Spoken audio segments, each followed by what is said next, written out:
Oke, Waalaikumsalam warahmatullahi wabarakatuh. sebelumnya eh, perkenalkan, nama saya Yasmin dari Departemen Res. Di sini Res menyediakan proker namanya DATS, yaitu untuk belajar bareng teman-teman sebelum memasuki ujian. Nah, di DATS kali ini itu ada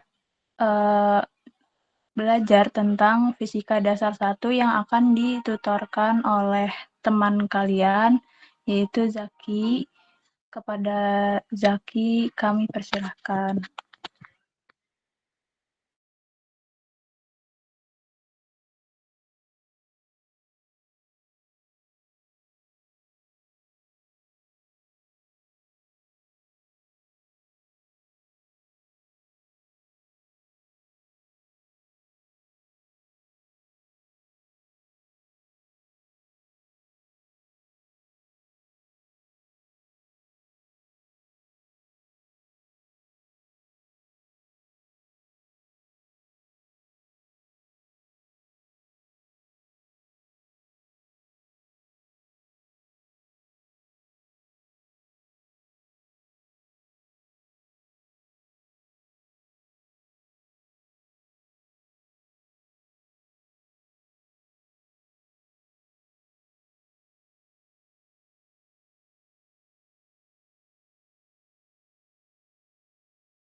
Baik, Assalamualaikum warahmatullahi wabarakatuh.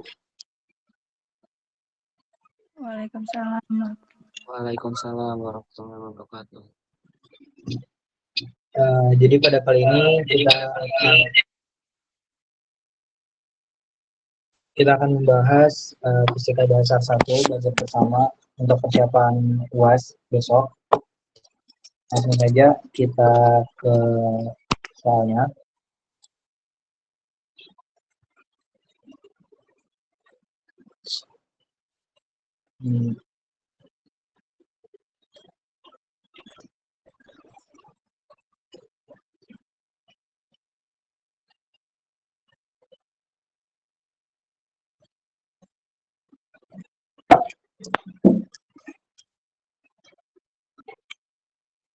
Baik, untuk soal pertama yang sudah diberikan oleh Pak Fitro di tugas kedua fisika, di situ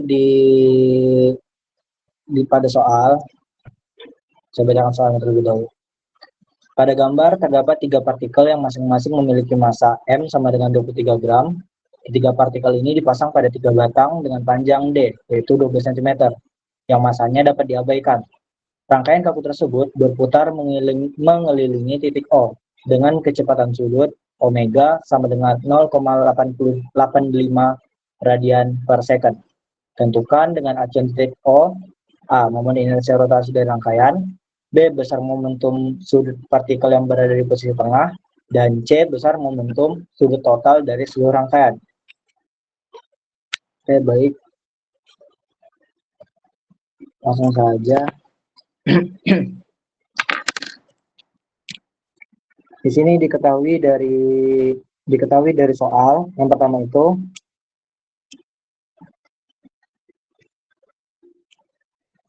pertama itu adalah massa masing-masing partikel, bahwa partikel 1, partikel 2, dan partikel 3 itu memiliki massa yang sama, yaitu 23 gram.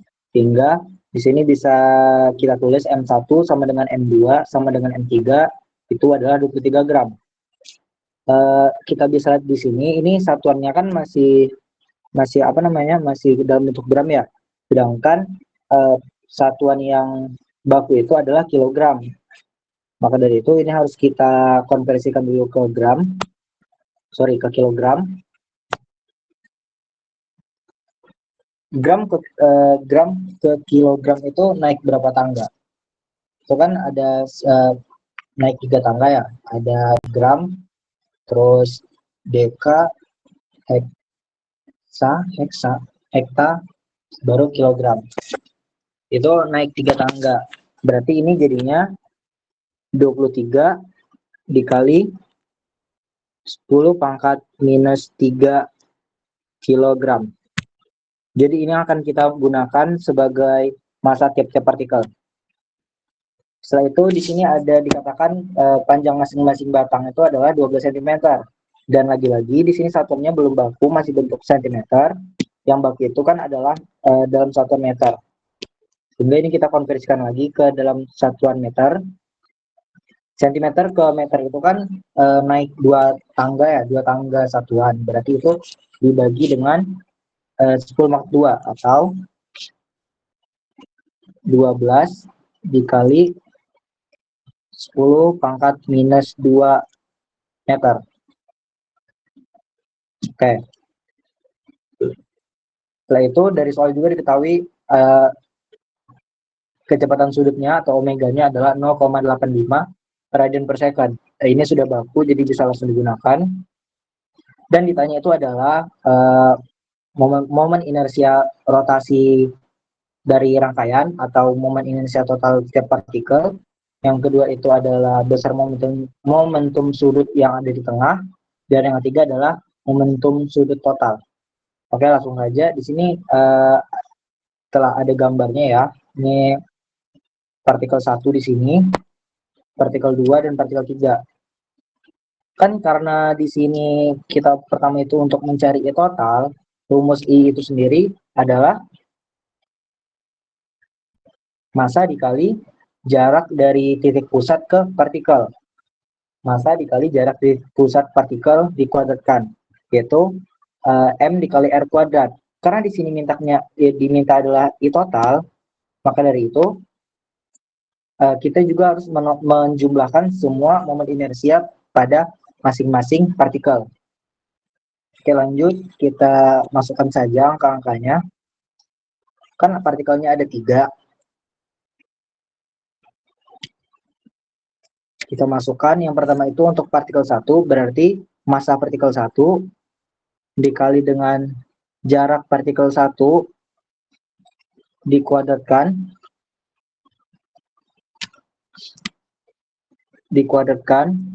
ditambah massa partikel 2 dikali dengan jarak partikel 2 dikuadratkan ditambah massa partikel 3 dikali jarak partikel 3 dikuadratkan.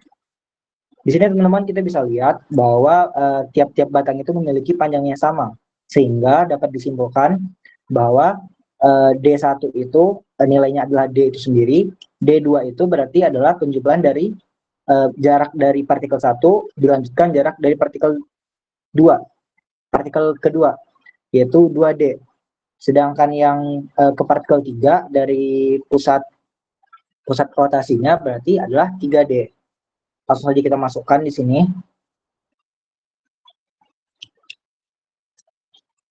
Massa partikel satunya tadi kan adalah 23 dikali 10⁻²,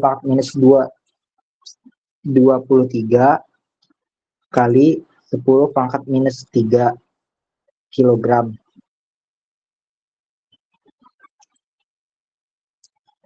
Dikali R kuadratnya itu atau jarak dari titik putar ke partikel 1 itu kan adalah D itu sendiri, itu 12 kali 10⁻² kuadrat. 12 kali 10⁻²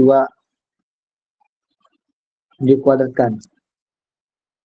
Dan ini ditambah dengan yang partikel 2, masanya sama, 23 kali 10⁻² minus 3, sorry. 23 kali 10⁻³ kilogram. Ini mungkin bisa kita tambahin meter ya, biar nggak terkecoh nanti.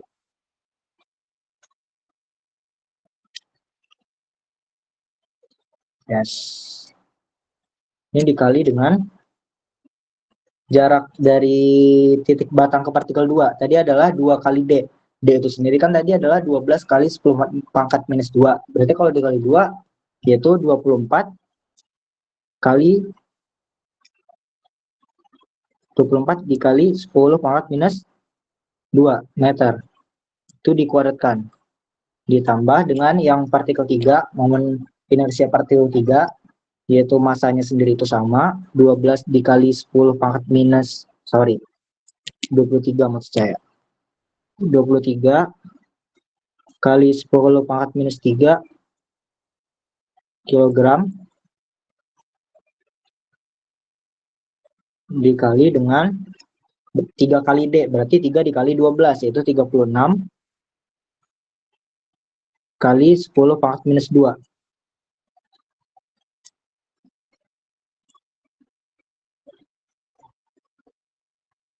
Meter dikuadratkan. Sehingga nanti didapatkan hasilnya itu setelah dijumlahkan, hasilnya itu adalah 46.000 kali 368, 46.368 dikali 10 pangkat minus 7.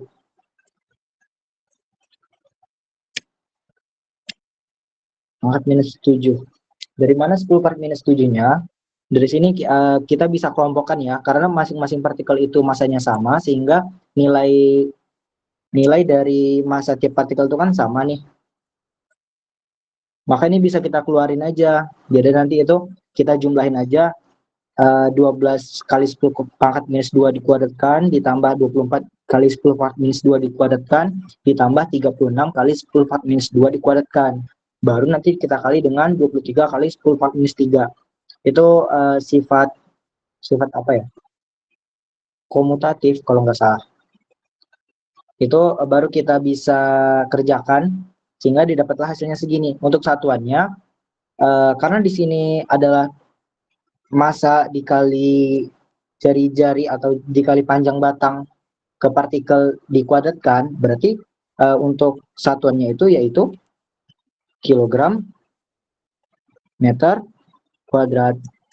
Ini untuk soal pertama jawabannya ini, atau kalau bisa biasanya Pak Fitra itu kan 4 angka di belakang koma. Ini sehingga ini jadinya 0,0046 kilogram meter kuadrat.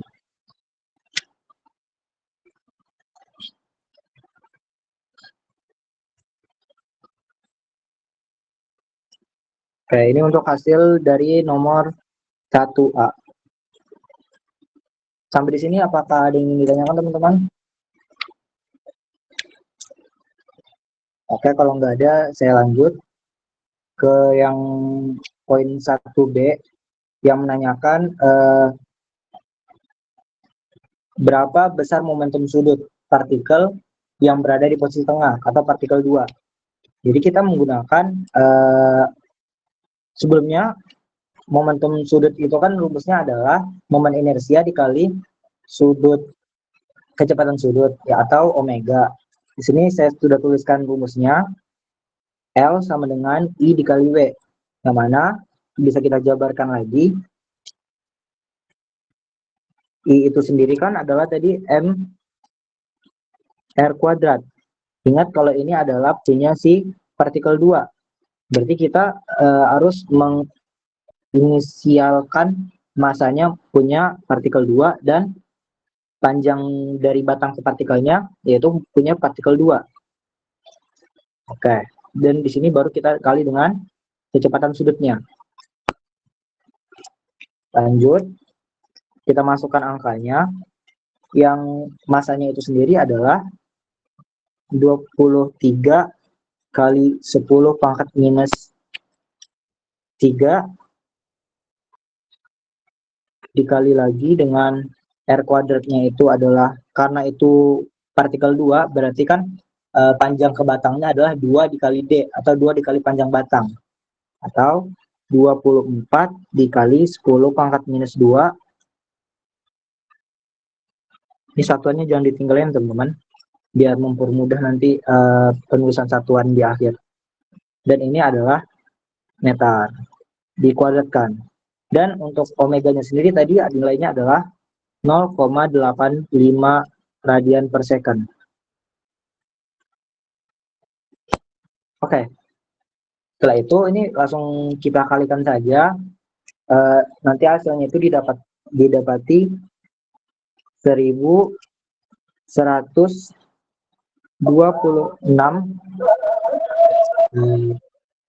Bentar ya guys, lagi azan.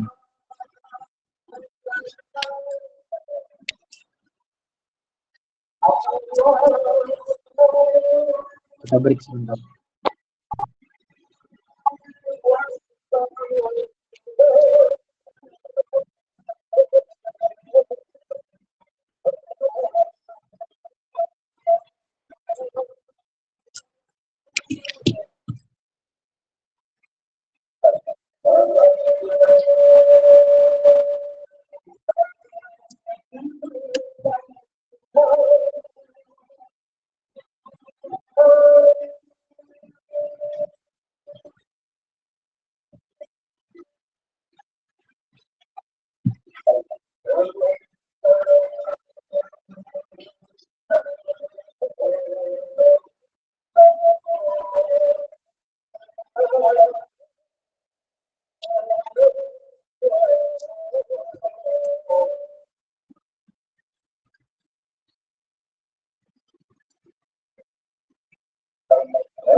Baik, saya lanjut.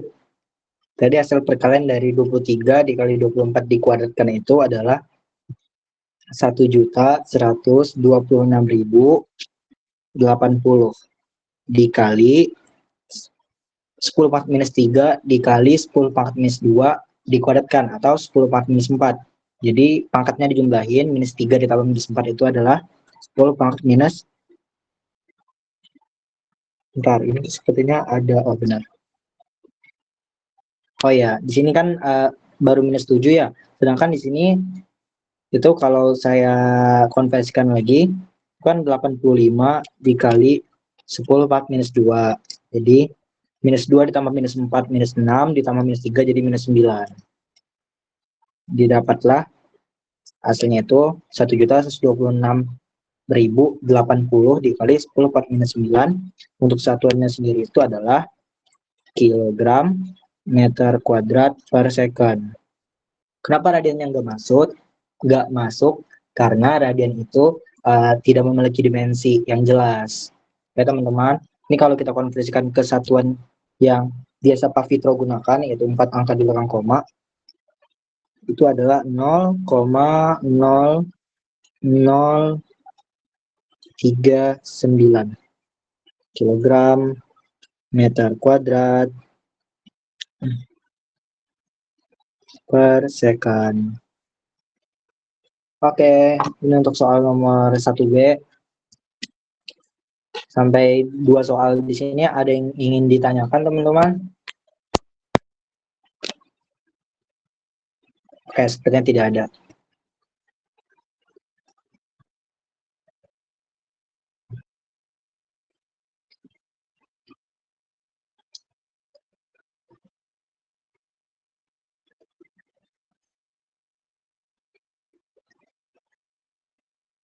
Lanjut ke menghitung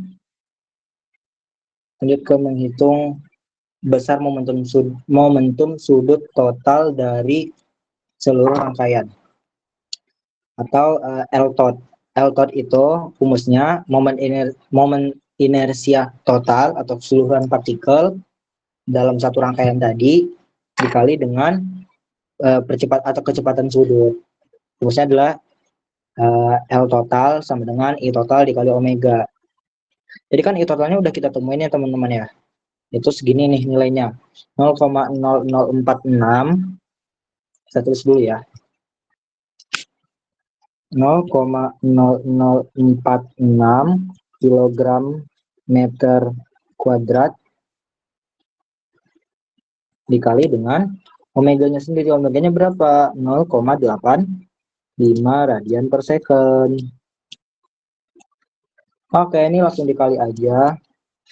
Itu nanti hasilnya kayak biasa ini saya konversikan lagi.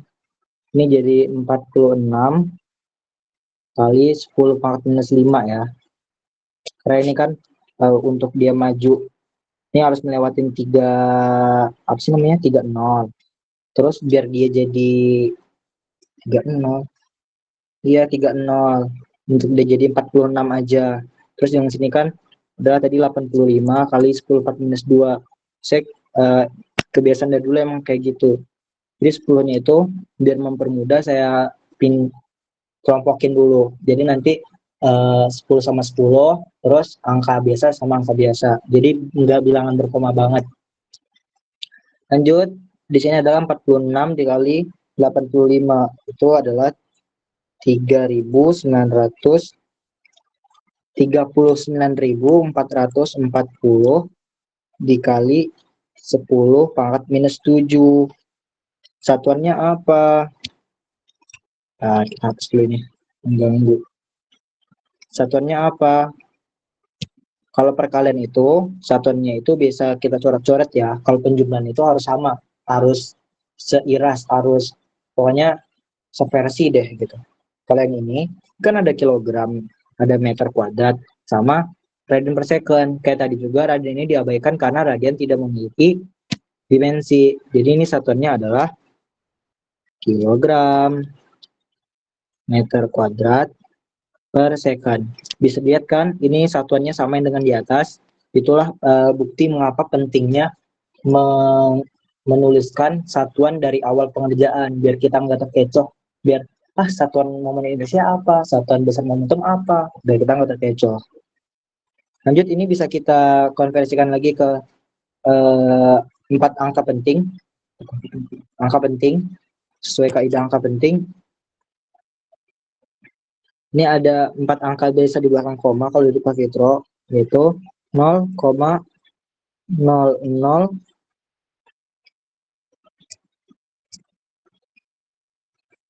Oh ya teman-teman, yang ini salah tahu. Kita kebaca yang lain.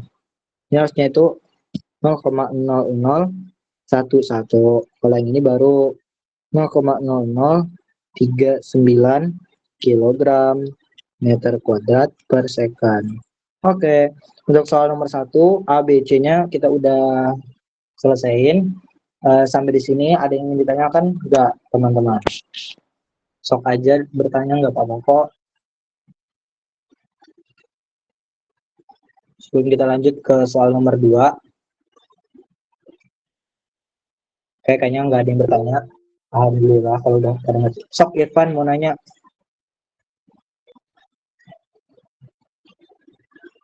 Irfan mau nanya tah? Ketik aja ya. Oke.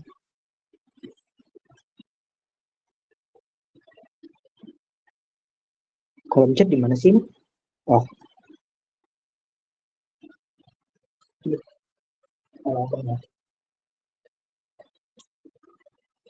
Kalau teman-teman mau ngerjain nomor 2 dulu, boleh kok. Ntar kita kalibrasi. Ntar kita samain aja. Jadi bisa dibandingin.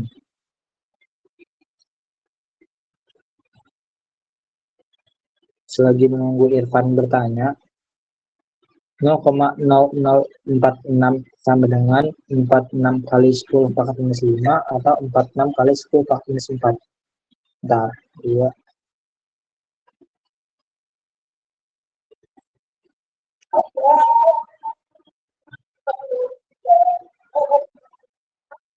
Oh iya, Irfan, bagus.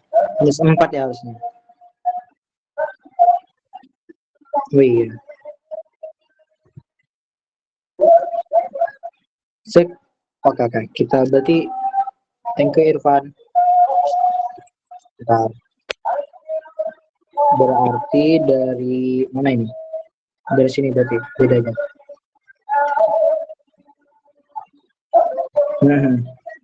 Berarti ini benar kata Irfan, ini saya salah. Ini 10 kali minus 4. Thank you Irfan. Minus 4. Sehingga nanti itu hasilnya 46 dikali 85 itu kan 39.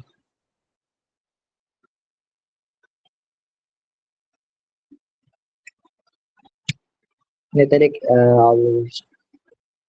kita ulangin dulu. 39 110 10. Ini jadi 4-6. Dan tadi itu soalnya saya cari di buku itu 5 angka di belakang koma, jadi saya makanya yang 10 pangkat minus 5. Maaf ya.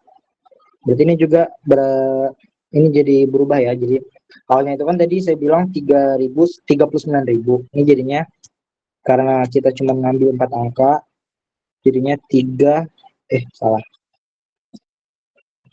jadinya 3.910. Ini yang benar ya. Tapi ini hasilnya ini tetap sama kok. Harusnya. Bagi 1, 2, 3, 4, 5, 6. Sama. Oke, thank you Irfan koreksinya. Yang lain, apakah ada yang ingin ditanyakan lagi? Kalau ada, sok ngacung aja. Oke, kayaknya nggak ada. Kita lanjut lagi ke pertanyaan yang kedua atau soal kedua. Ini sih, oh ya. Soal nomor 2 berbunyi, pada gambar balok 1 memiliki massa M1 sama dengan 2 kilo, balok 2 M2 sama dengan 3 kilo. Kedua balok dihubungkan oleh sebuah tali yang masanya diabaikan dan pada awalnya ditahan agar tidak bergerak. Balok 2 berada pada bidang miring licin dengan sudut kemiringan θ sama dengan 30 derajat. Adapun koefisien gesekan kinetik antara balok 1 dan permukaan horizontal adalah 0,25 atau 0,25. Jika katrol dianggap tanpa massa dan tanpa gesekan, dan setelah sistem dilepas, kedua balok mulai bergerak, tentukan berapa besar tegangan pada tali. Ini dinamika rotasi ya teman-teman. Dinamika rotasi. Ini pokoknya gaya aja. Oke, di sini kita gambar ulang ya. Di sini kan ada balok 1 sama balok 2. Terus masanya itu kita ketahui yaitu 2 kilo untuk balok 1. Ini bisa dilihat kalau di sini udah udah sesuai ya. Satuannya ini juga untuk derajat juga, yang lain ini enggak ada satuan. Ini udah sesuai. Jadi ini bisa kita langsung kerjakan. Dan ini gambarnya setelah ditambahkan gaya yang bekerja pada sumbu X. Sebenarnya ada yang kurang, nanti kita tinjau di bawah. Oke, lanjut kita jawab pertanyaannya. Yang pertama itu yang kita harus lakukan adalah meninjau gaya pada balok 1 dalam sumbu X maupun sumbu Y. Kenapa sih kita harus menentukan pada sumbu Y juga? Padahal CM1 kan tidak loncat-loncat, tidak cuman bergeser ke kanan kiri aja, nggak ada naik turun kan. Kenapa? Nanti ada penjelasannya. Pertama kita cari dulu gaya-gaya yang bekerja pada sumbu X. Pada sumbu X. Kita cari dulu gaya yang bekerja pada sumbu X. Ini sudah saya proyeksikan. Ini pada balok 1 itu, gaya yang bekerja yang pertama ada gaya tegangan tali. Ingat, kalau gaya tegangan tali itu arahnya pasti menjauhi dari benda. Makanya kan benda itu di sini. Makanya dia keluar dari benda. Makanya menjauh dari benda deh gitu.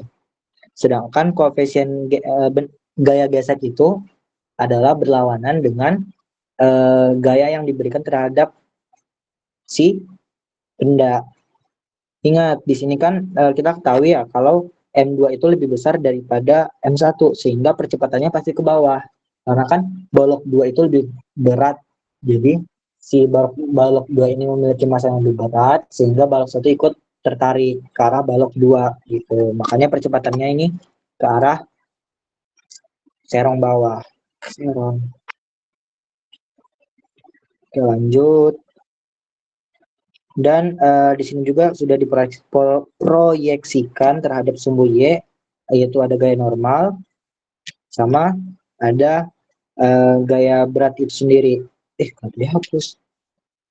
Sama gaya berat itu sendiri nih. Dan ini adalah bentuk proyeksi pada sumbu. Dapat dilihat teman-teman kalau di sini itu masing-masing sumbunya itu berlawanan ya. Gaya geseknya berlawanan sama tegangan tali, gaya normalnya juga berlawanan sama si gaya berat. Ada yang tahu kenapa gaya normal itu pasti ke atas atau di sini ke atas gitu? Karena gaya normal itu tegak lurus terhadap bidang sentuh. Jika benda itu kontak langsung terhadap permukaan, jadi dia akan tegak lurus. Sehingga seperti ini nih. Untuk kan kita pertama memproyeksikan pada sumbu X dulu. Makanya kita harus perhatikan dulu yang pada sumbu X-nya aja, sumbu Y-nya kita abaikan dulu. Kita lihat ini. Kan tadi diketahui juga kalau percepatannya itu menuju gini kan. Kecepatannya kan. Maka yang positif itu adalah yang searah dengan percepatannya. Sehingga bisa kita tulis di sini. Jadi ada gaya apa aja yang bekerja, gaya tegangan tali sama gaya gesek. Yang positif adalah gaya tegangan tali, karena gaya tegangan tali itu searah dengan percepatan, dikurang dengan gaya geseknya. Sama dengan M-nya ini, karena kita tinjau dari balok 1, maka M-nya adalah M1 dan percepatannya. Oke, ini langsung karena T mau dicari, kita langsung ini aja. Kalau gaya gesek itu kan definisinya adalah koefisien gesek dikali gaya normal kan, atau mu K dikali gaya normal. Sedangkan kan gaya normalnya nih kita belum ketahui ya. Ya kan? Makanya kita harus meninjau sumbu Y. Karena itulah sumbu Y di sini digunakan untuk menentukan nilai gaya normal dari si balok 1 ini. Sebelumnya ini kita bisa masukin angkanya aja biar mempermudah. T dikurang mu K tadi kan 0,25 ya. 0,25 dikali gaya normal. Sama dengan M1-nya tadi kan adalah 2 kilo berat massa dari balok 1 2 kilo 2 kilo dikali percepatan ya. Oh, ini kita jadiin sebagai persamaan 1. Ini kita jadiin persamaan 1. Lanjut, kita tinjau pada sumbu Y. Kayaknya ini di sini aja deh, biar gak makan tempat banget. Persamaan 1 ya. Tinjau pada sumbu Y. Kalau sumbu Y-nya itu sendiri adalah yang bekerja itu ada gaya normal sama gaya berat. Kan di sini dapat terlihat ada gaya normal sama gaya berat. Yang positif itu adalah yang searah dengan gravitasi. Kita lihat di situ yang ke bawah, kan gravitasi kan menuju ke pusat bumi. Berarti kan kalau di sini berarti kan ke bawah ya. Kalau balok satunya itu kan pokoknya di atas permukaan bumi, berarti kan menuju ke bawah. Sebenarnya namanya ke pusat bumi. Tapi kita sebut aja ke bawah, nggak apa-apa kok. Berarti yang bekerja itu yang positif adalah W-nya. Si W1 dikurang, atau yang negatifnya itu adalah gaya normal. Sama dengan 0. Kenapa sih 0? Sedangkan yang tadi kita menggunakan MA, sedangkan MA yang pertama itu kita menggunakan hukum yang massa dikali percepatan. Kok ini yang 0? Karena sudah saya senggol juga tadi, kalau balok 1 itu hanya bergerak pada sumbu X, sumbu Y-nya kan dia tidak lompat-lompat ya, kayak pocong atau kayak gimana, nggak lompat-lompat, cuman kayak kanan kiri ketarik sama si tegangan tali dari balok 2, makanya itu cuman bekerja pada sumbu X. Maka dari itu di sini bisa kita simpulkan bahwa gaya normal itu adalah sama besarnya dengan gaya berat. Pindah ruas aja ya.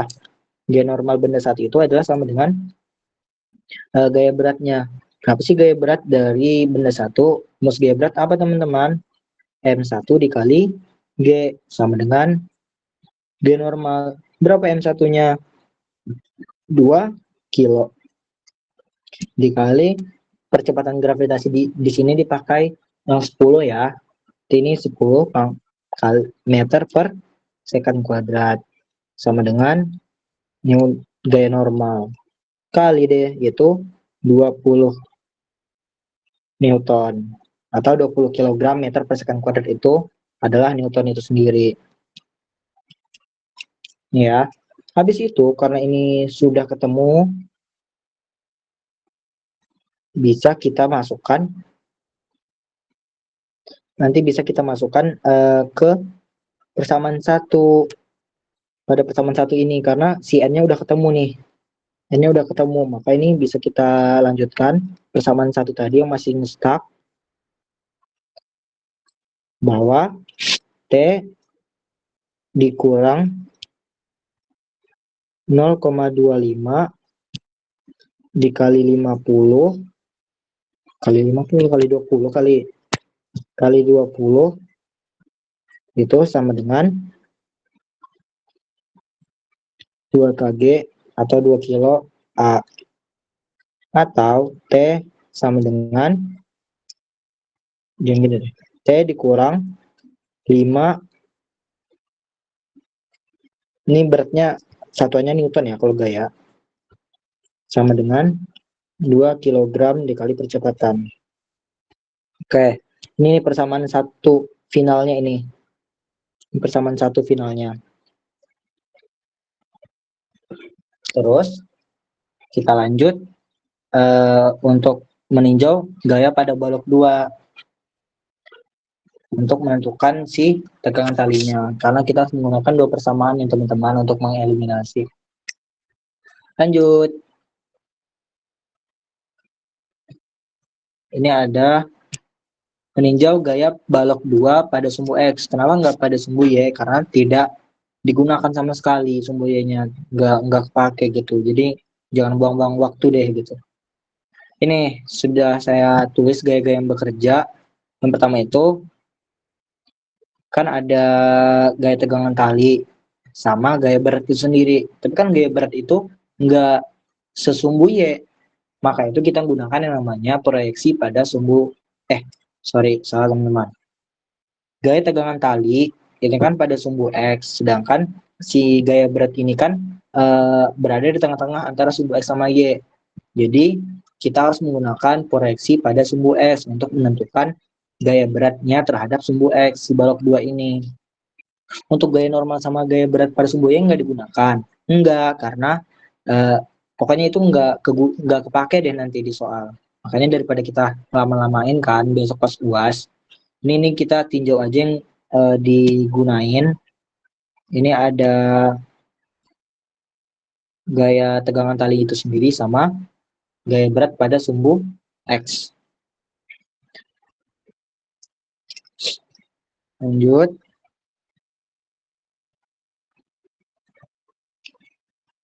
Tadi kan saya sudah bilang ya, kalau percepatannya itu kan ke arah sini. Kecepatannya nih. Menuju ke bawah. Berarti kan yang apa sih namanya? Searah dengan percepatan itu kan adalah gaya berat pada sumbu X atau W2 setelah diproyeksikan pada sumbu X. Maka yang positifnya kita tulis dahulu, biar cakep aja. Sedangkan yang berlawanan arah itu gaya tegangan tali itu sendiri. Sama dengan, kenapa di sini kita menggunakan M dikali A? Karena benda itu bergerak, simpelnya kayak gitu aja. Ada pergerakan, nggak diam. Dan M-nya itu adalah M milik benda 2 dikali A. Lanjut. W2X itu definisinya apa sih? Kalau pada sumbu X. Kalau mau enak sebenarnya itu, gimana ya ngomongnya ya? Pokoknya ini adalah kalau X itu dia berseberangan sama sudut, itu biasanya kita menggunakan sin. Maka ini kita gunakan W2 dikali sin dari sudut yang diapit dikurang T sama dengan M2 dikali A. Oke. W-nya itu sendiri tadi berapa? M dikali G, M2G kali sin theta kurang tegangan tali sama dengan massa benda 2 dikali kecepatan. Lanjut masukin angka-angkanya. M2-nya itu adalah 3 kilo karena udah dikonversiin. Terus ini apa namanya? Percepatan gravitasi itu adalah 10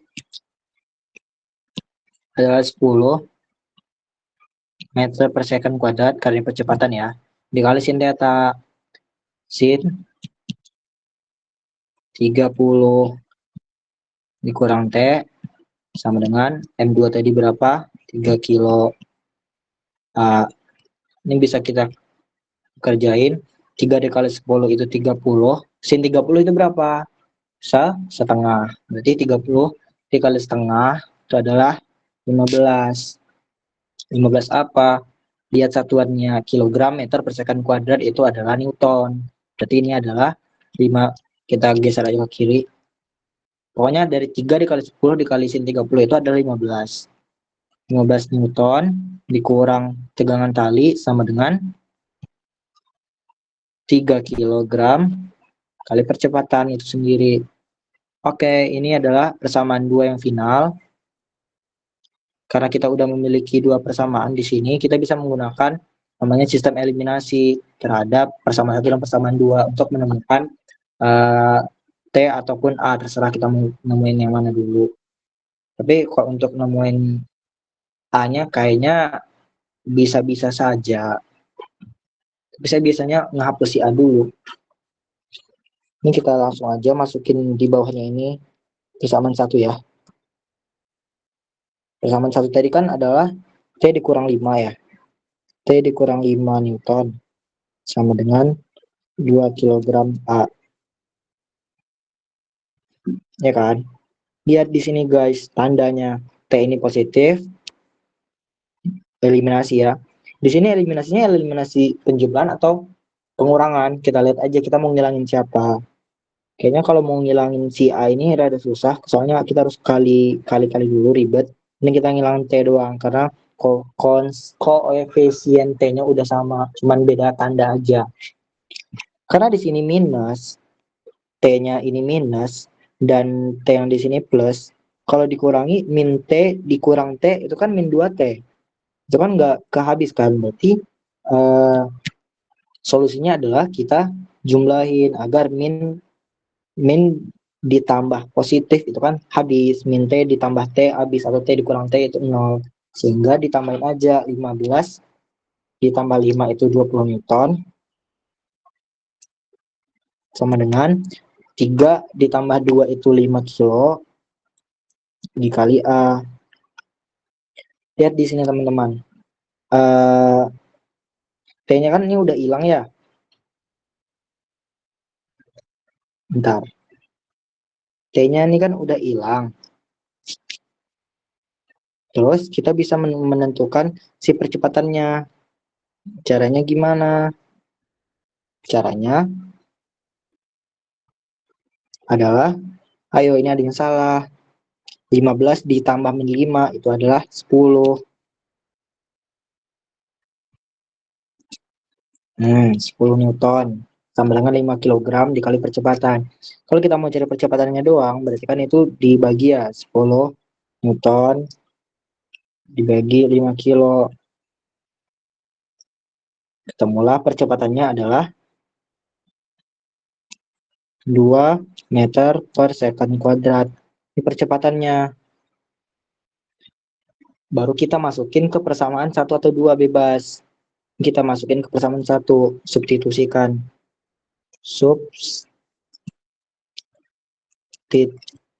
Persamaan 1 deh. Persamaan 1 tadi kan adalah T dikurang 5 sama dengan 2A. Itu T kurang 5 sama dengan 2A. Kan A-nya udah ketemu ya, yaitu 2 meter per second kuadrat. Berarti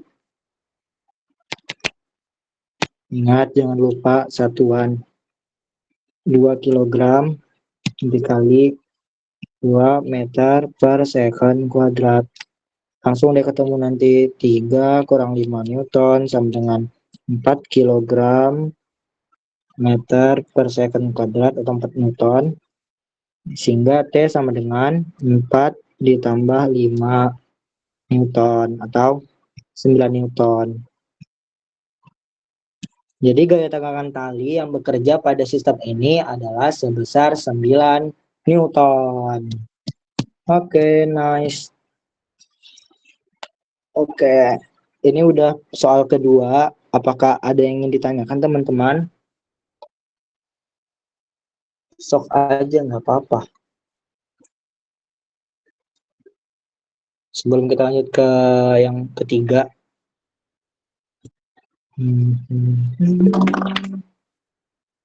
Oke, kayaknya nggak ada ya. Oke, saya lanjut ya ke yang nomor 3.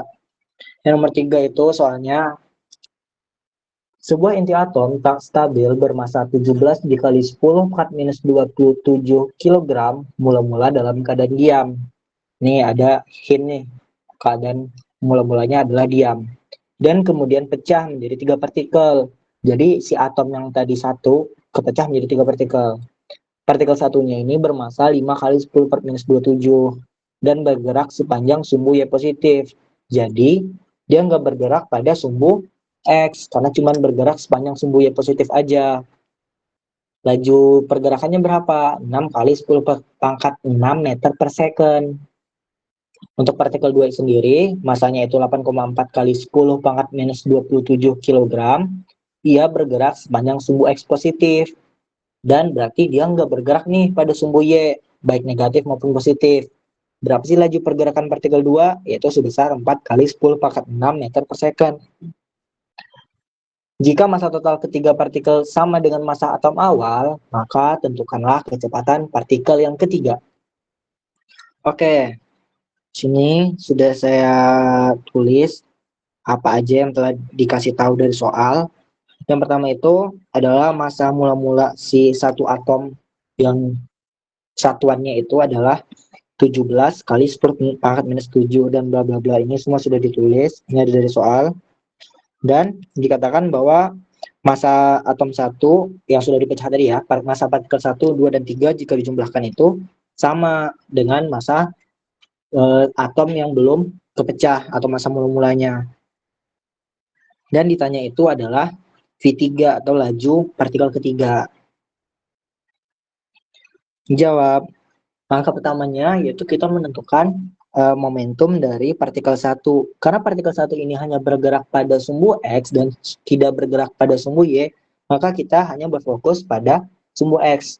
Gimana jadinya kalau ada suatu partikel yang bergerak pada sumbu X dan Y, maka kita harus mencari masing-masing pergerakannya. Harus kita proyeksikan lagi. Vx-nya berapa, V-nya berapa, ntar baru dijumlahin. Gitu teman-teman.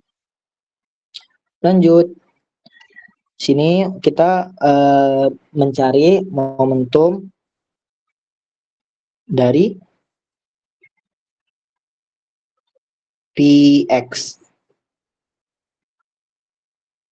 Bentar ya teman-teman. Oke.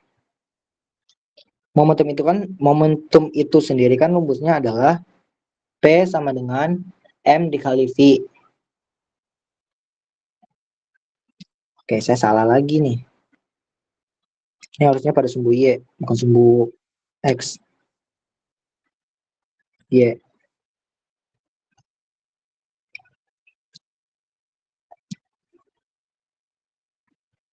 Oke, di sini kita cari dulu momentum si partikel 1 pada sumbu Y, yaitu M dikali V. Karena Vx-nya diabaikan, berarti Vy adalah V itu sendiri. Karena Vx-nya itu 0. Nggak ada laju ke arah sumbu X, cuma laju ke arah sumbu Y. Sehingga di sini didapati nanti dikalikan aja langsung. M-nya itu adalah M1, M1, 5. M1-nya ada 5.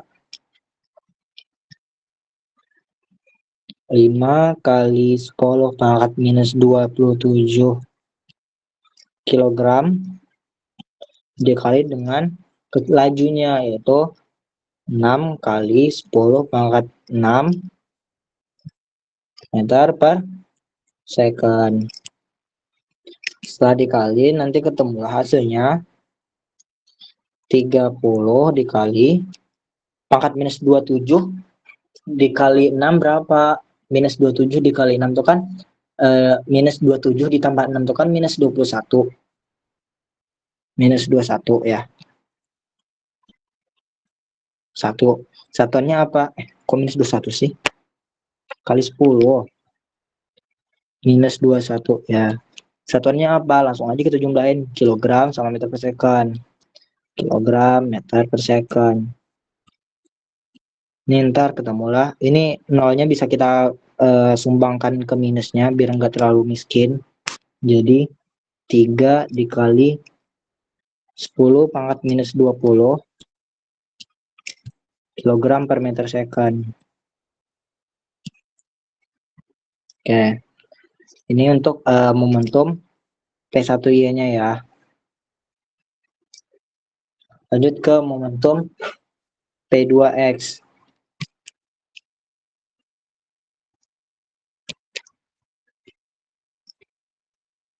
P2X sama juga rumusnya kayak tadi, langsung saja sama dengan M2 dikali V terhadap Y.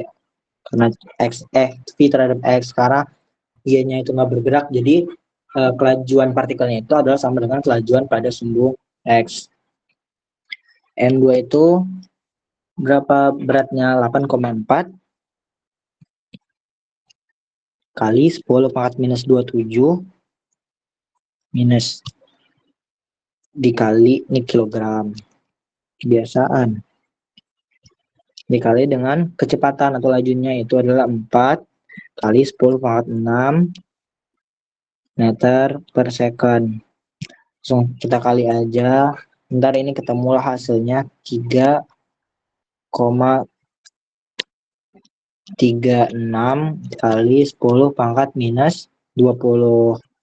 Satuannya kilogram meter per second. Udah, kita udah ketemu nih momentum pada partikel 1 dan partikel 2. Terus gimana cari momentum pada partikel 3?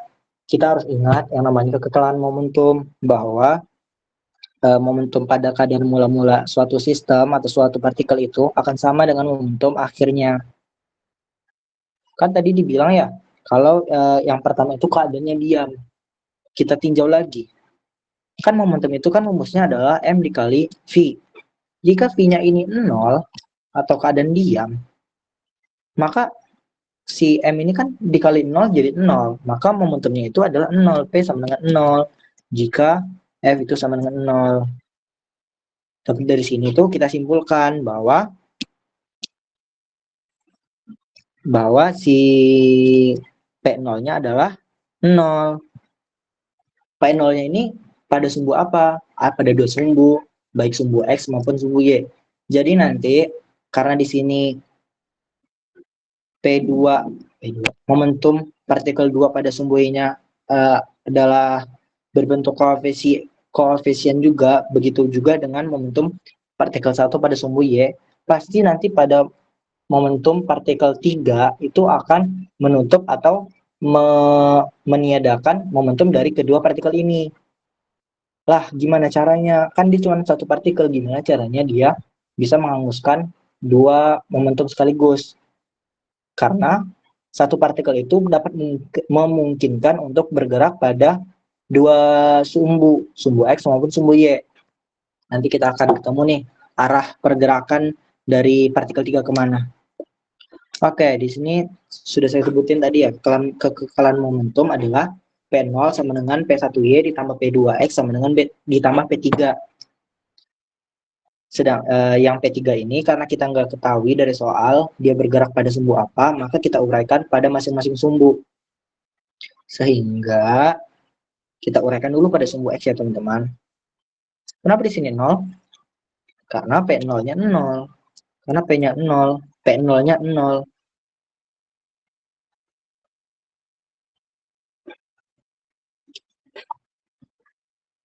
Karena P0-nya adalah 0, maka V-nya juga atau PX-nya itu akan di-nolin sama si P3 ya.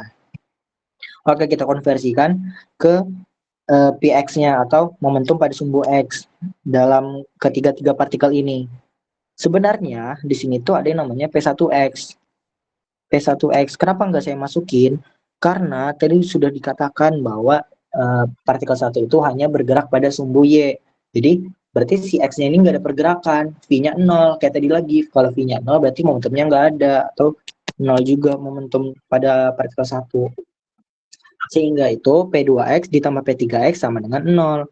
Yang mana P3X adalah, kita pindah ruas ya, P3X itu adalah minus dari P2X. Berapa sih P2X itu? P3X sama dengan minus, ayo berapa P2?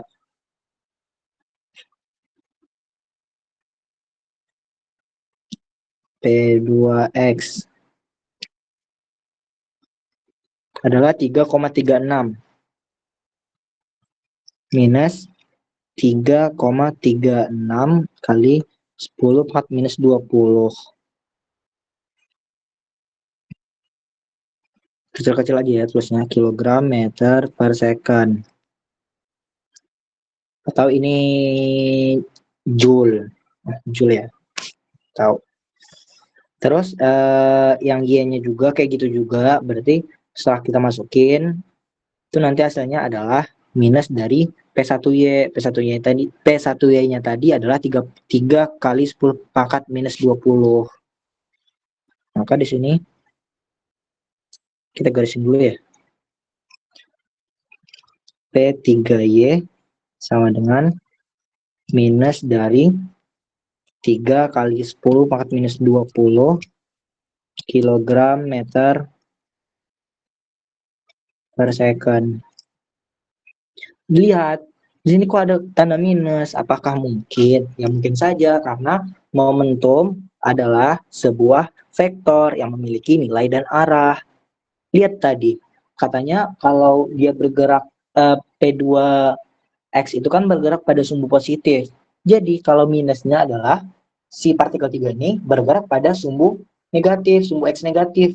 Dan Y negatif juga. Kita lihat dari sini karena dua-duanya bernilai negatif. P3X dan P3Y itu negatif. Berarti untuk menentukan kecepatan keseluruhannya, ini kan kita ada yang namanya, kita singgung sedikit ya. Misalnya ini adalah suatu diagram Cartesius. Nih si partikel ini bergerak nih. Katanya pada sumbu X dan sumbu Y. Berarti kan di tengah-tengah ya teman-teman. Kalau di sini positif, kalau di sini itu positif, sini juga positif, berarti yang negatif di mana? Berarti dari sini bergeraknya. Baik, di sini deh. Si partikel yang ketiga nih. Di sini dia bergerak. Berarti ini kan bergerak secara diagonal ya. Maka itu untuk mencari kelajuan si partikel ini, kita gunakan yang namanya rumus apa? Rumus Pitagoras, teman-teman. Karena bergerak diagonal kayak gini, V3 atau kelajuan partikel 3 sama dengan kelajuan partikel 3 pada sumbu X dikuadratkan ditambah kelajuan partikel 3 pada sumbu Y dikuadratkan. Pertama yang 3X dulu deh. 3,36. Sini biar mempermudah kita ginian aja kali. 3 kali 3 6 dikuadratkan ditambah 3 dikuadratkan dikali ini dikali ya 10 pangkat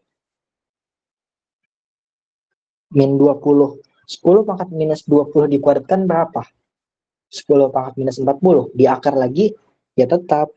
Berarti ini bisa kita taruh di luar aja 10-nya yang mengganggu banget. Bisa kita taruh di sini. 10 pangkat minus 20.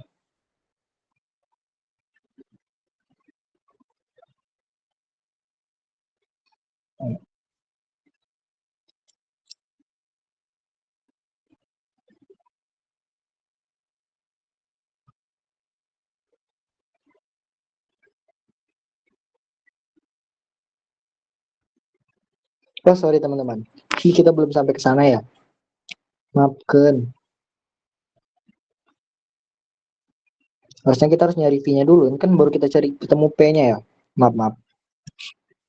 Nih, baru kita lanjutin V3X dan V3Y. P3X tadi kan 3,36. 3,36 kali 10 pangkat minus 20 dibagi sama berapa sih beratnya? Berat partikel 3 itu adalah, oh ya, berat partikel 3 itu kan kita belum ketahui ya. Kita naik lagi ke atas. Nih, ada hintnya di sini. Nih, berarti berat partikel 3 itu, karena ini kita ketahui, ini kita ketahui, ini kita ketahui, maka bisa dicari nih M3-nya sama dengan berat mula-mula dikurang partikel 1 dikurang berat partikel 2. Sehingga berat mula-mulanya adalah 17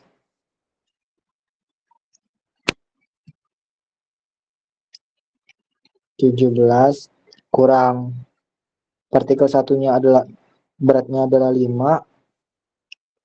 kurang 5 dikurang 8,4 dikali 10 pangkat minus 27. Tuh. Sehingga ini dapatlah hasilnya 17 kurang 5 itu kan 12.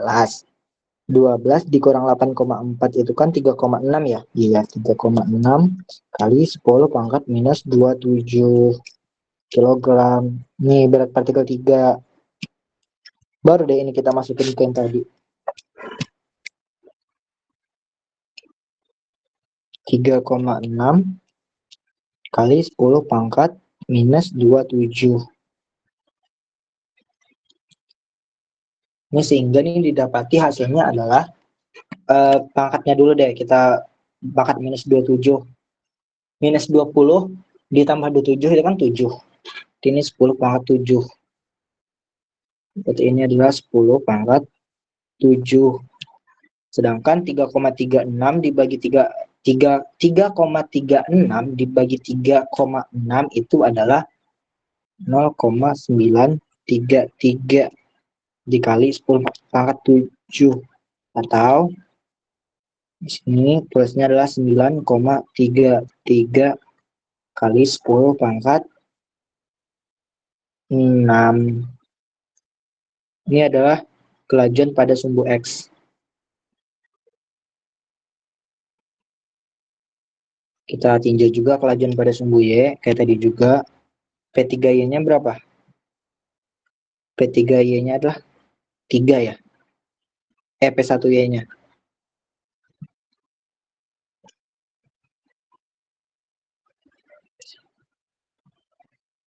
P3Y min 3. Karena tadi minus itu nggak kita masukin karena menunjukkan arah, lanjut aja. 3 kali 10 minus 20.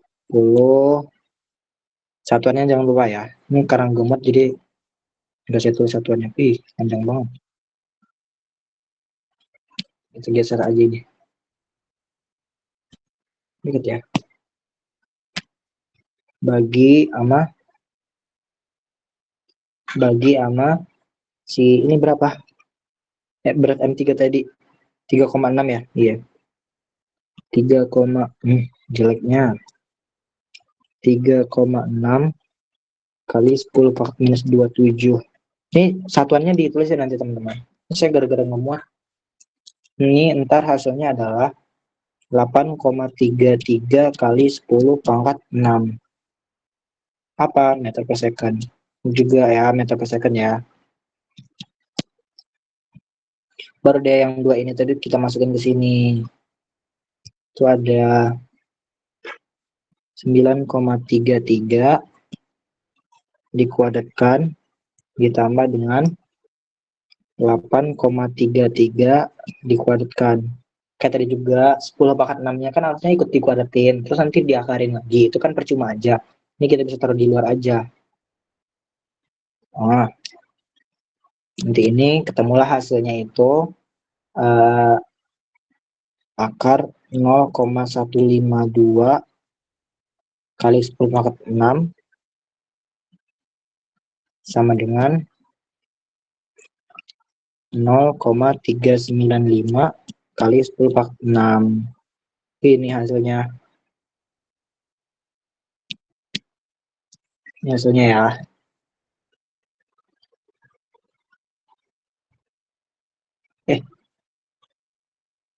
Ini nomor berapa sih? Nomor 3 ya? Salah nih.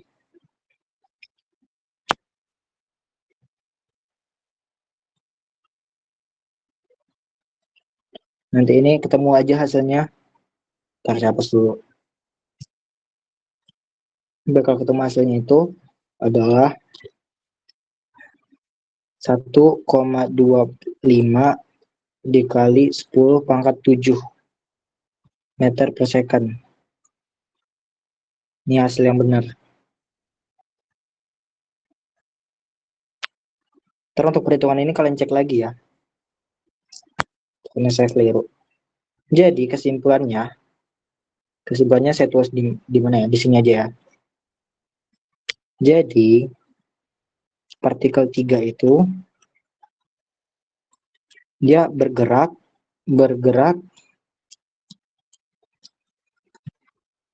sumbu X negatif dan sumbu Y negatif dengan kelajuan 1,25 kali 10 pangkat 7 meter per second. Oke. Ini lumayan panjang ya teman-teman. Oke, ini kelar soal nomor 3, masih ada 2 soal lagi. Oke, sampai di sini ada yang mau ditanyakan sebelum kita lanjut ke soal nomor 4 dan 5. Sok ngacung aja yang ada mau ingin bertanya.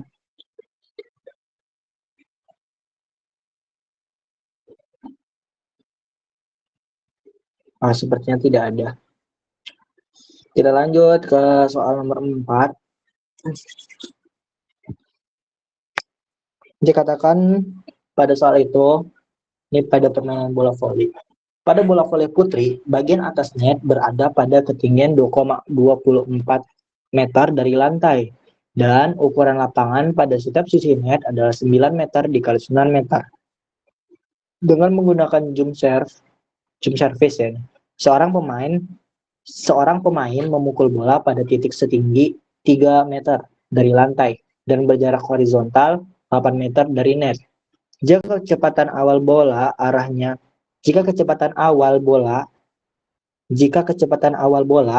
horizontal, maka tentukan A. besar kecepatan minimum agar bola bisa melewati net, dan B. besar maksimum agar bola itu bisa jatuh tapi masih di dalam garis belakang sisi lawan. Oke, di sini diketahui kalau benda bola itu dipukul dari 3 meter di atas permukaan dan tinggi netnya adalah 2,24 meter, jarak pemukul ke net adalah 8 meter, dan panjang tip sisi lapangan adalah 9 meter. Kita menentukan A. kecepatan minimum bola yang diperlukan pemukul untuk bisa melewati net si bolanya. Yang langkah pertama yang harus kita lakukan adalah mencari waktu yang diperlukan. Menggunakan rumus delta Y sama dengan min setengah GT. Masih ingat nggak teman-teman, ini rumus apa? Rumus itu. Ada Pak Fitro ngomong, GLB apa GLBB ya? Gerak lurus beraturan, lurus bebas beraturan. Pokoknya GLB atau GLBB serupa. Itu rumusnya adalah delta Y sama dengan min setengah GT. Lanjut, jadi kalau kita mau mencari, kan kita mau nyari waktunya ya. Jadi kita pindahin aja semuanya. T-nya itu di depan. Jadi T sama dengan min 2 dikali delta Y dikali gravitasi. Kecepatan gravitasi. Sehingga segera aja angkanya min 2 dikali delta Y. Delta itu kan adalah suatu keadaan akhir dikurang keadaan awal. Dan di sini dikatakan waktu yang diperlukan agar bola itu dapat melewati net. Ya kan? Berarti itu kan kita harus mengetahui, atau gimana ya bahasanya, kalau minimal itu kan 2,24 meter si netnya. Sedangkan kita nih dari awal kita mukulnya 3 meter nih. Kita mukul si bolanya itu dari titik 3 meter. Dan gimana caranya minimal nyampe deh 2,24 meter gitu. Berarti delta Y-nya adalah ketinggian akhirnya adalah 2,24 ini. 2,24 karena satunya udah sama jadi nggak perlu dikonversi ya. Dikurang 3,00 dikali dengan 10. Ini meter. Ya, satuan. Kebiasaan. Ini satuan ya. Ini meter juga. Dikali dengan 10 meter per second kuadrat. Loh, gimana nih ada minus diakarin? Nanti jadi bilang imajiner. Enggak dong, karena ini akan ditiadakan sama pengurangan dari 2,24 dikurang 3. Berapa 2,24 dikurang 3? Itu adalah 0,76 ya. Iya. Oke, sama dengan akar dari 2,24 dikurang 3 itu kan 7,6. Dikali 2 itu kan 152 ya. 76 kali 2 coba. 7 ya 152. Jadi berarti ini minusnya dihabisin, berarti kan 2 dikali 0,76 coba. 152. Sana deh. Minusnya 0,76, 1,52. 1,52 dikali 10 adalah 15. Ya, ada yang salah kah? 0,76 kali 10 itu kan 7,6.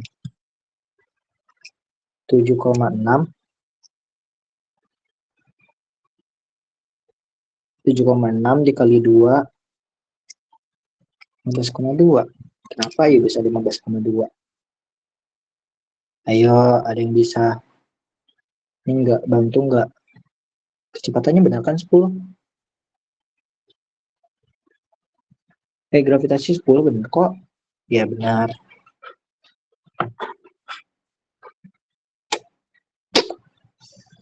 Ini 15,2. Ya.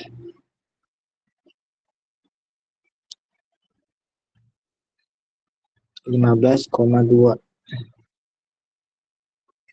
Nanti kalau ada yang salah bilang aja teman-teman. Bantu koreksi aja nggak apa-apa kok.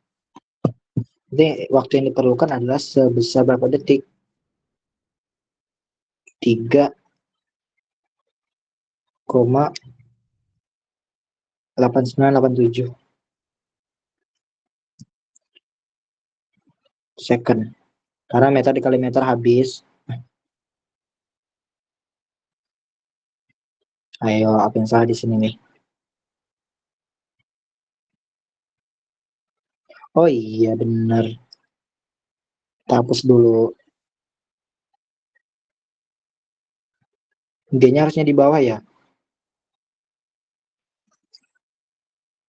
G-nya harusnya di bawah. Enggak kayak gini, ini salah. Ini kita hilangin dulu ya. Ini harusnya dibagi, bukan dikali. Gravitasi. Bagi gravitasi. Ini dibagi sama 10. 10. Baru nanti didapatin. Ini akarnya akar yang gede. T sama dengan akar 0,152 second. Atau ini kita konversikan. Ini adalah 0,39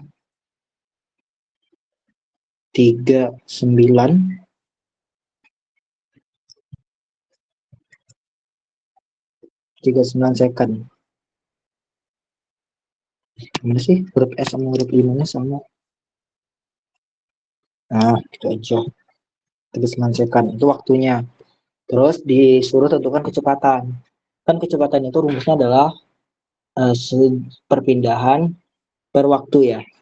Jadi kalau kita mau menentukan kecepatan itu, kita harus tahu dulu perpindahannya bola itu dari pemukul ke netnya itu horizontalnya berapa ininya, jaraknya. Jadi ada dikatakan dari soal juga, jika seorang pemukul itu memukul bolanya dengan jarak horizontal 8 meter dari net, berarti jaraknya adalah 8 meter. Ini adalah V sama dengan 8 dibagi 0,39 second meter. Sehingga ini jadinya 8 dibagi 0,39 itu adalah mendekati 20,5128. 21 second lah ini. 20 meter per second. Tuh, jadi ketemu nih untuk kecepatan minimum agar si bola ini bisa melewati net, paling seenggaknya pas-pas di netnya berjatuh gitu. Lanjut ke yang kedua, itu salah juga ya, susah. Oh, ini sesat nih. Per G harusnya. Oke, tadi juga rumusnya kita harus tahu waktu bola jatuhnya kapan, karena yang diminta ini adalah maksimum. Ini kan ada lapangan voli, taruhlah ini net. Terus dia bilang itu panjang atau ukuran lapangan pada setiap sisi. Berarti sisi 1 sama sisi 2 ini adalah 9,9. Ini 9, 9. Sehingga kalau si pemukul itu dia loncat dari sini ke sini, loncat dari sini. Pokoknya di jam servis lompat, servis apa sih namanya? Servis atas itu dia lompat sampai 1 meter dulu lewat dari belakang garis ke masuk ke lapangan baru dimukul. Terus di sini dia mukul ya. Ini 8 meter. Tapi kan ini ke sini juga 9 meter kan. Berarti agar maksimal dia sampai sini bolanya itu berapa kecepatannya dari dia mukul sini ke sini. Ini itu yang mau dicarikan. Berarti kita tentukan dulu jaraknya ya teman-teman. Jaraknya berarti ada berapa? Jaraknya itu berapa? Jaraknya itu adalah 17 meter. Ini jarak yang kita mau cari, jarak horizontalnya. Ini bukan kepake yang sekarang. Ini nanti kepakainya. 12 meter.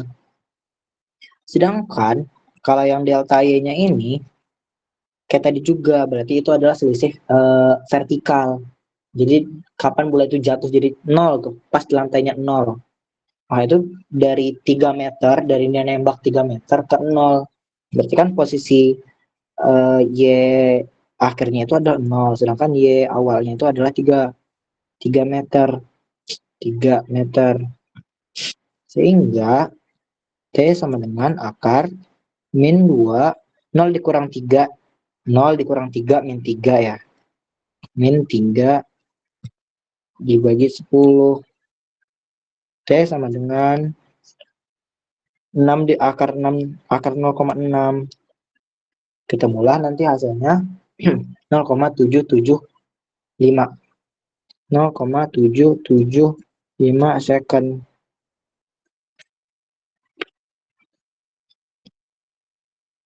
Tuh, second itu. Ini 7. Ini waktu yang diperlukan. Sedangkan untuk kecepatan jadi sama juga, kita sudah tahu nih perpindahannya adalah sebesar 17 meter kan. Langsung saja 17 dibagi sama 0,775 meter ya, ini second. Ini adalah 17 dibagi 0,775. Itu adalah 21,9 meter per second. Itu mudah. Jadi kecepatan minimum bola agar bisa melewati net itu adalah 20,5128 meter per second atau 20,5 meter per second. Sedangkan kecepatan maksimum agar bola itu tetap masuk, tapi paling ujung atau maksimum dia tetap masuk gitu, itu adalah sebesar 21,9 meter per second gitu. Oke, sampai di sini nomor 4. Kita lanjut ke soal terakhir. Apakah ada yang mau ditanyakan?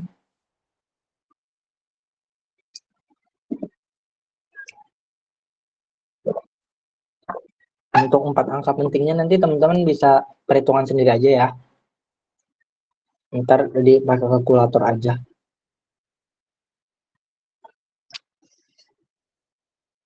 Sebenarnya kayaknya pertanyaan-pertanyaan kayak yang ada akar-akar kayak begini, kayaknya nggak bakal dikeluarin deh besok. Kayak nomor 4A, 4B ini nggak bakal keluar. Kalau nomor 3 ini masih mungkin keluar. Kayaknya 4 nggak keluar deh, tapi nggak ada yang tahu. Lanjut ke nomor 5.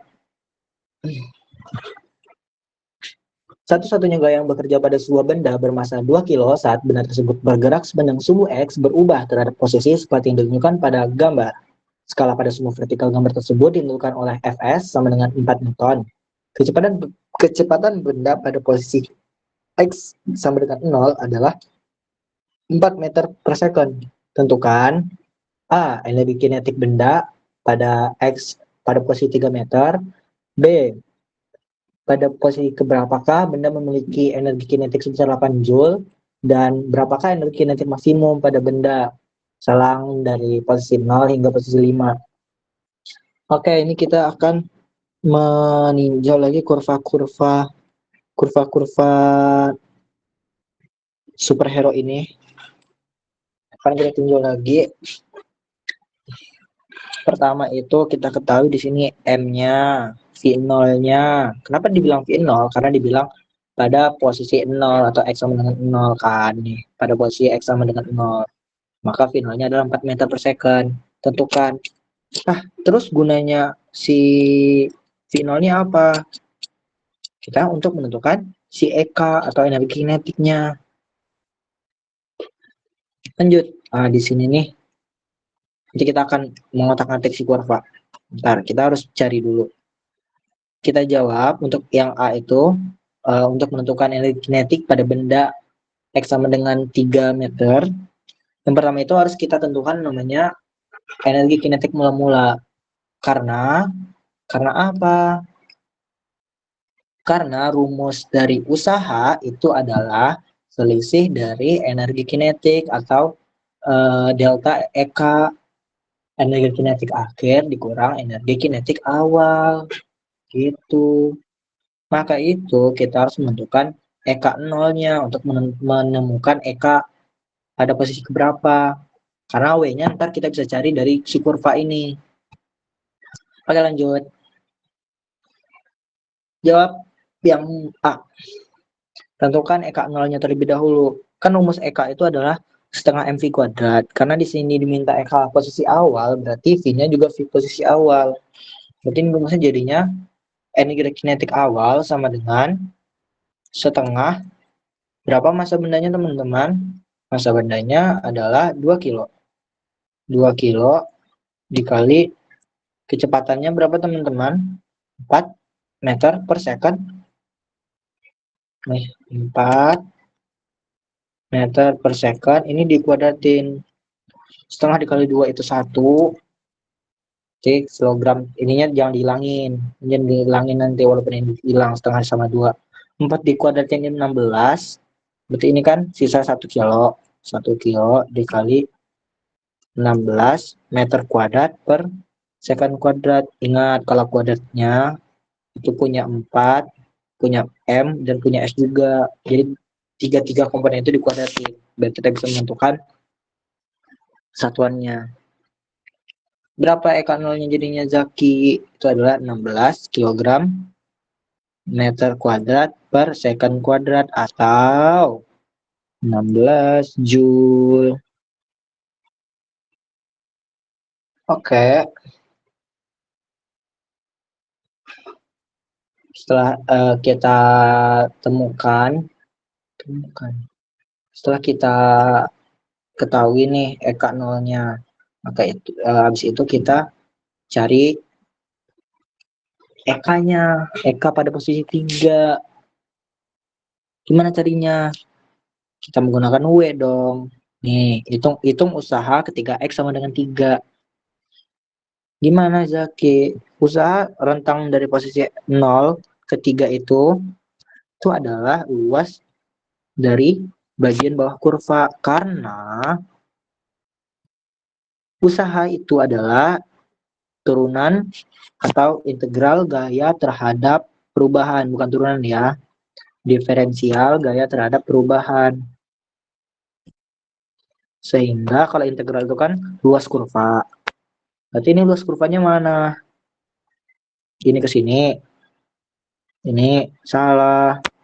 Luas kurva itu ini sampai sini aja. Terus ini yang akan kita cari batasnya.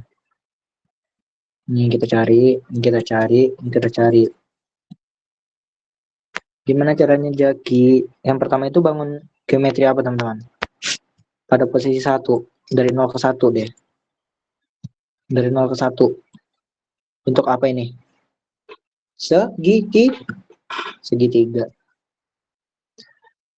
Segitiga. Berarti rumus segitiga itu adalah setengah dikali alas kali tinggi. Alasnya berapa? 0 ke 1 berapa satuan? 1 kali 1. Tingginya berapa? Tingginya, ingat, Fs itu tadi adalah 4 Newton. 1 dikali 4. Nih, Newton. Kalau F-nya itu meter. Kebalik, X-nya itu meter. F-nya itu Newton.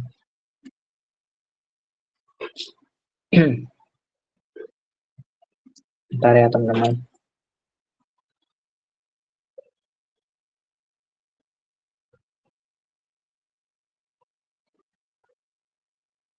Iya benar.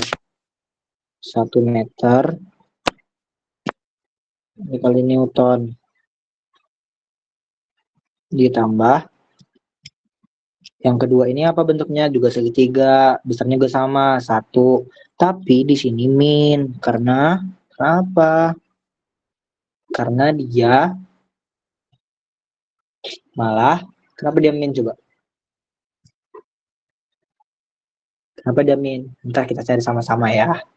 Kita kelarin ini aja dulu. Pokoknya ini min. Min setengah dikali 1 juga dikali 1 meter dikali 4 ditambah W3 ini bangunnya apa? Nih, persegi panjang. Ini kan ke sini 1, atas bawahnya 4, min 4 maksud saya.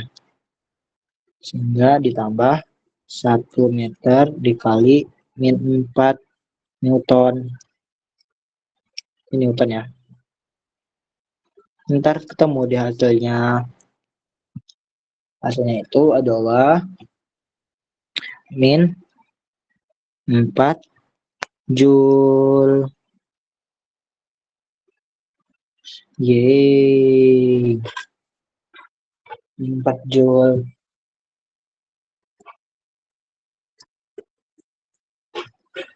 Jadi EK-nya berapa? Kan EK tadi itu adalah W sama dengan EK awal, EK akhir kurang EK awal. Berarti kalau E-nya aja, kalau EK-nya aja, gimana sih? Kok aku ngeblank ya? W sama dengan EK dikurang EK 0. Kalau EK-nya aja, ditambah W ditambah EK 0. Lanjut. W-nya tadi berapa? Min 4. Ditambah, ini satunya apa? Joule ya. Ditambah EK 0-nya tadi berapa teman-teman? 16 ya? Atau berapa sih? 16 Joule ya. 4 tambah 16. Ketemulah 12 Joule. Jadi, energi kinetik pada posisi X sama dengan 3 itu adalah 12 Joule. Lanjut, tentukan usaha. Soalnya, tentukan pada nilai X berapakah benda memiliki energi kinetik sebesar 8 Joule. Oke, yang pertama itu kita harus menentukan dulu nih energi kinetik sebesar 8 Joule. Berarti EK-nya 8 Joule kan. Itu kita rumus yang tadi juga W sama dengan EK dikurang EK 0. Jadi ini W sama dengan, kalau katanya energi kinetiknya itu yang diketahui adalah 8 Joule, kan sini 8 dikurang EK 0 berapa tadi? 16. Ini jadinya adalah W sama dengan ini Joule, W sama dengan min 8 Joule. Tugas kita itu adalah mencari W yang mana. Kita harus hitung tuh tiap-tiap kurva sampai mana dia akan menyentuh angka minus 8. Kita ambil lagi kurva kematian tadi. Copy.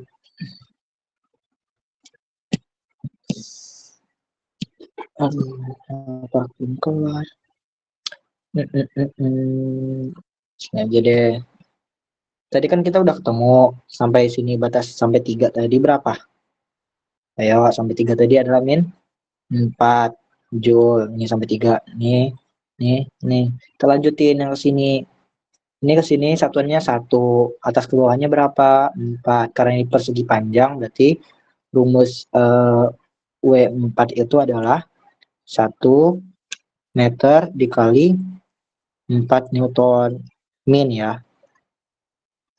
Min 4 Newton.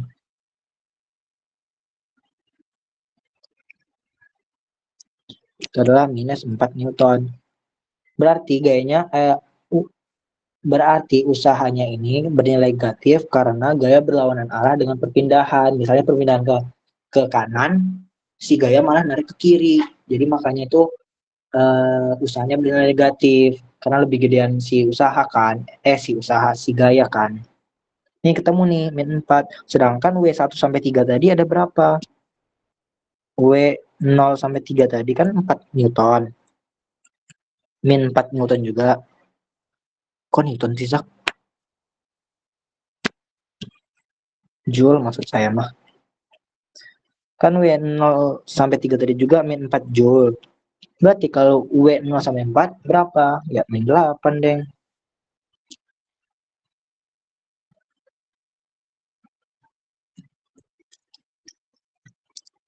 Min 8. Udah langsung ketemu. Berarti pada posisi keberapakah? Pada posisi pada X sama dengan 4 meter. Temu yang oke ini anak soal terakhir sebelum penutupan. Tentukan usaha maksimum. Tentukan usaha maksimum. Usaha maksimum itu gimana? Usaha maksimum itu berarti kalau rumus usaha itu adalah W sama dengan EK dikurang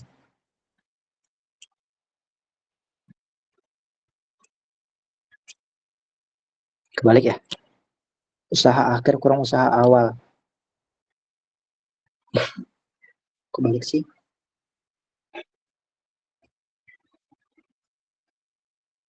Usaha akhir kurang usaha awal. Benar. Ya benar. Usaha akhir kurang usaha awal. Tuh.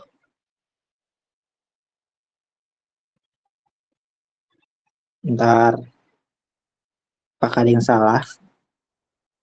Kalau saya tadi nyarinya salah. PK guys yang dicari. Astagfirullahaladzim. Pantesan. Ini gak apa deh. EK maksimum.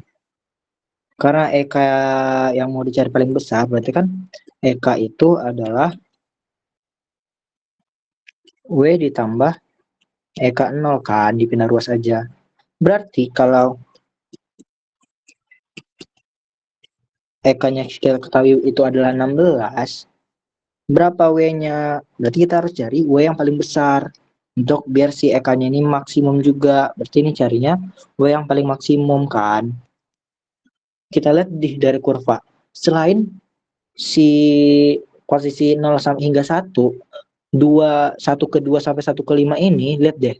Ini semua bernilai negatif. Jadi kita bisa simpulkan bahwa usaha yang paling besar itu ada pada usaha posisi 1 meter, yaitu ini tadi, berapa tadi? Setengah dikali 1 dikali 4 adalah 2 Joule. Sehingga EK maksimum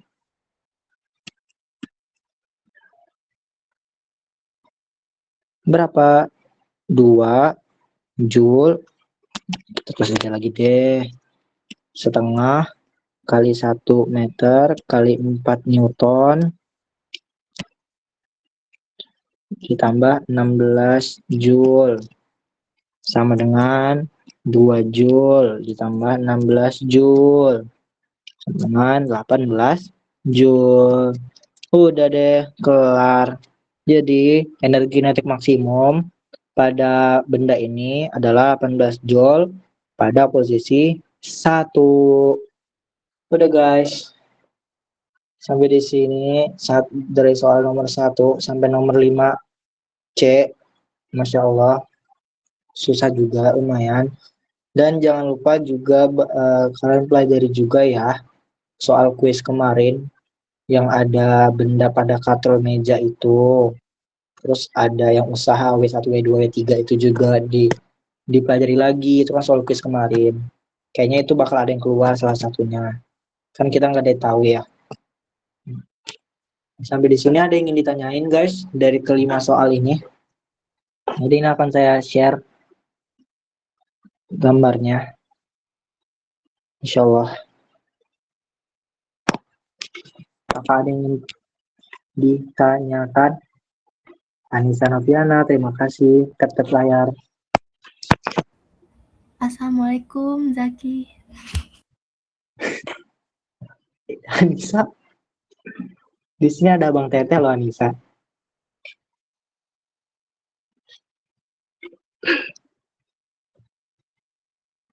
Oke guys, ada yang ingin ditanyain lagi enggak? Sorry. Zaki ingin bertanya tadi cara cari V3 ini bagaimana ya? Sorry nggak kebaca. Nih, kita geser dulu. V3Y. Soal keberapa ya V3Y? Oh ini. Untuk mencari V3Y yang tadi, Aish. Mana? Nih. V3Y-nya itu kita menggunakan pada momentum partikel 3 pada sumbu Y itu dibagi dengan berat atau masa dari partikel ketiga, sehingga itu kan 3 kali 10 minus 20 dibagi dengan masa partikel 3 itu 3,6, ketemu deh hasilnya itu 8,3, 3 dikali 10 pangkat 6 pangkat ya, meter per second. Baru deh kita jumlahin menggunakan Pitagoras.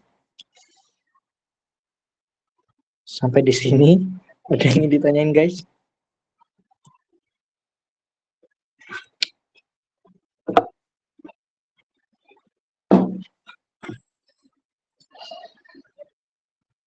Kayaknya nggak ada yang ingin ditanyain lagi.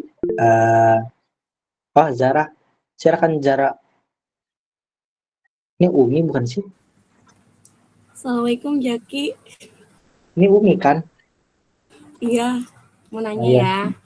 Iya Umi. Untuk yang soal nomor 4 itu, kenapa dia setengah GT kuadratnya itu setengah gitu? Kenapa nggak setengah? Kenapa minus gitu? Oh, kenapa minus? Ini itu Umi. Iya. Sebenarnya kan ini tuh kan konversi dari gerak pada horizontal juga. Yang mana itu apa ya? Rumusnya aku lupa jujur. Delta X ya, delta X sama dengan enggak. X gitu itu. Bentar. X0 sama dengan X ditambah setengah AT kuadrat. Ini kan kalau yang rumus gerak horizontal, ya kan? Benar nggak? Benar. Terus kalau kita konversikan ke Y, kenapa ini jadi V0 X, deng?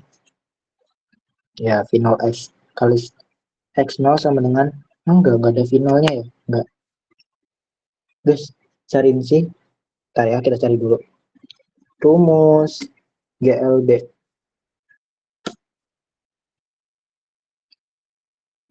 Bentar ya.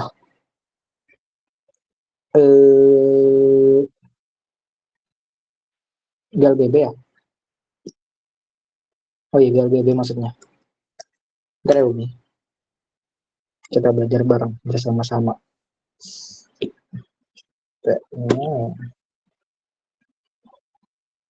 Rumus GLBB itu X0 ditambah X sama dengan apa ya? Benar enggak ya? Takut salah saya. Oh, ada V0 T. Tambah V0 T. Karena V0-nya itu kan nggak ada kecepatan awal. Pas bola itu kan baru dipukul kan, nggak dia jalan dulu baru kepukul, tapi kan dalam keadaan diam baru dipukul kan. Maka V0-nya itu ini kan pada sumbu Y. Karena pada sumbu Y-nya itu bolanya dipukul secara horizontal, maka ini jadi 0. Karena V0Y-nya itu nggak ada, V0Y-nya itu nggak ada, maka ini 0.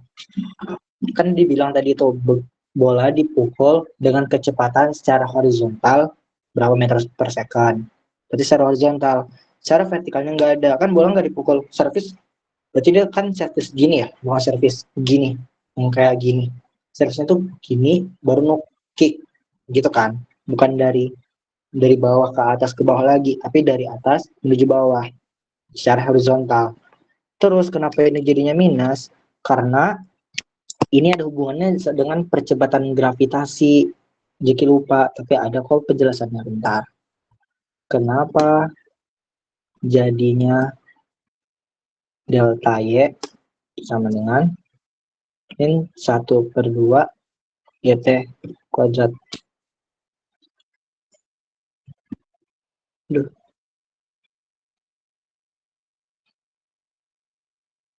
Karena katanya di sini karena kalau percepatan itu kan Kalau menurut sumbu kan percepatan kan sumbu X positif dan sumbu Y positif kan gini. Sedangkan kan si itu tuh siapa namanya gravitasinya kan ke bawah berlawanan terhadap percepatan, maka itu jadinya minus gitu Umi. Makasih banyak Jaki. Iya sama-sama. Yang lain ada yang ingin ditanyain? Anissa, mungkin ada yang ingin ditanyain Anissa?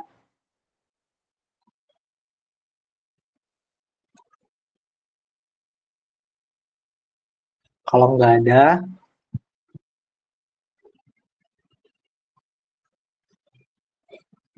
ada, saya serahkan ke ke Yasmin lagi. Terima kasih teman-teman karena udah mengikuti tutor pada malam ini kurang lebih 2 jam. Semoga besok dilancarkan kita UASnya dan bisa cepat-cepat balik. Yang ngerantau pasti kangen rumah. Semoga bisa kelar UAS cepat-cepat bisa balik dan IPS-nya bagus. Kalau ada yang ingin ditanya dan nggak sempat di sini bisa japri aja, nomor saya ada di grup maba grup Eternal, dan kalau ada salah saya mohon maaf. Saya serahkan ke Teh Yasmin. Terima kasih. Ya, baik. Terima kasih kepada tutor kita, yaitu Zaki. Keren banget tadi ngejelasinnya.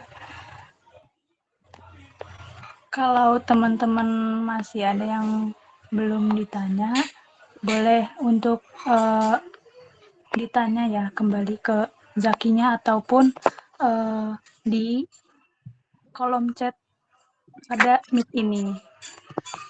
Teteh kasih waktu 2 menit sekalian mikir untuk nanya apa. Teteh mau menyebar link untuk Teteh tahu nih kalian udah sepaham apa dari yang penjelasan Zaki tadi. Boleh untuk dikirim Bang Destra di kolom chat.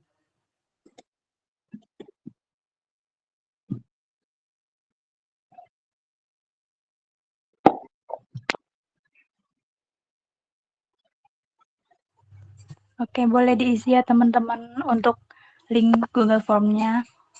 Tadi kasih waktu 2 menit kan tadi, berarti dari 25.3 sampai 20.55. Sekalian kalau ada yang masih mau nanya juga.